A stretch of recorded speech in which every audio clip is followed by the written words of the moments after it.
আসসালামু আলাইকুম গাইস। তো সকলে কেমন আছেন? আশা করি ভালো আছেন। তো আসেন না, ৫ ওয়াক্ত নামাজ পড়ি। এই দুনিয়ার মিছে কাজ সব কিছু ফেলে দিয়ে নামাজে ছুটে বেড়াই। দুনিয়া তো শুধু 2 দিনের, আর ওই আখিরাত 5 দিনের।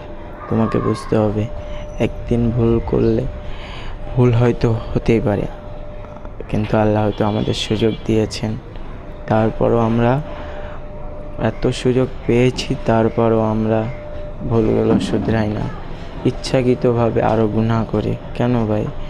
আল্লাহ আপনাদের সুযোগ দিয়েছেন, আমাকে আপনাকে সুযোগ দিয়েছেন। সুযোগের সদ্ব্যবহার করুন, আল্লাহকে ভয় করুন। একদিন তো আপনাকে মরতে হবে, আমাকেও মরতে হবে। কখন কোন সময় চলে যেতে হবে কেউ জানে না।